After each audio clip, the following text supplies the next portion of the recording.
आज उन्हीं वैश्याओं ने मिलके धुंधकारी को मार दिया। मरने के बाद बना प्रेत योनि में, प्रेत बना। जो अति पापी हो, जो अति पापी हो वो यमपुरी में भी नहीं जाता, उसको महाराज यमराज भी स्वीकार नहीं करते, फिर बनता प्रेत। और प्रेत योनि में अति दुख सहन करना पड़ता। अति दुख क्या होता है? बोल प्यास लगी है, सामने पानी दिख भी रहा है पर पी नहीं सकता। भूख लगी है, सामने भोजन रखा है, देख सकता है पर खा नहीं सकता। प्रेत योनि कोई साधारण योनि थोड़ी होती है। अच्छा, कुछ लोग कहते भूत प्रेत होते कि नहीं होते। अब नहीं होते तो फिर भागवत जी की कथा ही नहीं होती, क्योंकि भागवत की कथा कहती है प्रेत पीड़ा विनाशनी, प्रेत पीड़ा को विनाश करती है। पर हाँ, पहले के भूतों में और आज के भूतों में अंतर है। आजकल के जो भूत है वो दिन में एक्टिव नहीं होते, वो रात को एक्टिव होते हैं। पहले क्या था? भूत प्रेत कब आते थे? ज्यादातर भूत कब दिखाई देते थे? ज्यादातर रात को, अंधेरे में, जब सब सो गए, सन्नाटा है, इतना सन्नाटा हुआ, तब भूत प्रेत बोलते अब हमारा टाइम हो गया, चलो उठो, अब चलते हैं, जा करके धावा बोलते। पर आजकल प्रेत सोचते जाए कहाँ, ये तो खुद ही पूरी रात जाग करके 4 बजे तो ये सोएंगे, तो बेचारे चढ़े तो किस पे चढ़े? तो चढ़ने का उनको चांस ही नहीं मिलता।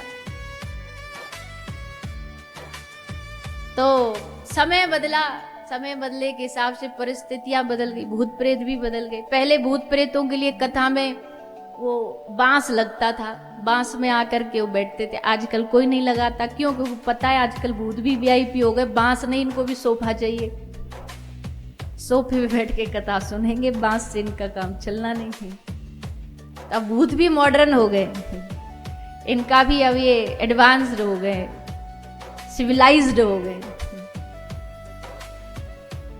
खैर, भागवत तो कहती है कि प्रेतात्माओं को मुक्त करती है। जो चले गए हैं, जो प्रेत योनि में है, उनकी मुक्ति भी भागवत दिलाती है। अच्छा, जो चले गए हैं भागवत उनको गति देती है, और जो जिंदा बैठ करके यहाँ सुन रहे हैं उनको भागवत मति देती है। जाने वालों को गति प्रदान करती है और जिंदा जो है, जीवित जो है, उनको मति प्रदान करती है। इसलिए दोनों ही हाथ में लड्डू हैं। जो चले गए उनकी भी मुक्ति है, और जो यहाँ जिंदा बैठ के सुन रहे हैं उनका भी कल्याण है। तो प्रेत योनि से मुक्ति के लिए श्री गोकर्ण महाराज ने अपने गांव में भागवत कराई। कथा में 7 दिन धुंधकारी ने बैठ करके कथा को सुना, और 7वें दिन फिर इसके लिए विमान भेजा गया। भगवान के दूत आए हैं, विष्णु दूत विमान लेकर के, इसको विमान में बिठा लिया गया। गोकर्ण महाराज कहते रुको, पहले हमारे प्रश्न का जवाब देते जाओ। बोले बोलिए महाराज। बोले कथा सुनने के लिए तो यहाँ इतनी भीड़ आई थी, तो पूरी भीड़ के लिए विमान क्यों नहीं आया, एक अकेले के लिए क्यों विमान आया? तो दूतों ने कहा महाराज सबने सुनी थी, उतारी नहीं थी। इसने सुनी और सुनने के साथ साथ इसने आचरण में भी उतारी। अब आप खाए ही जा रहे हो, खाए ही जा रहे हो, कितना खा लिया उससे फर्क नहीं है, पचाएगा नहीं पेट तो वो शरीर को लगेगा नहीं, पचाना भी तो जरूरी है। तो श्रवण और फिर आचरण। अब सुन तो गए पर आचरण में उतारा नहीं, इसलिए इनके लिए विमान आया नहीं। पर भगवान ने खुशी की बात है, आदेश दिया है, हमें आज्ञा करी है कि गोकर्ण को कह के आना एक बार दोबारा भागवत कराए। और हमको यकीन है कि इस बार जो भागवत होगी उसमें पूरे गांव का कल्याण होगा, पूरे क्षेत्र का कल्याण होगा।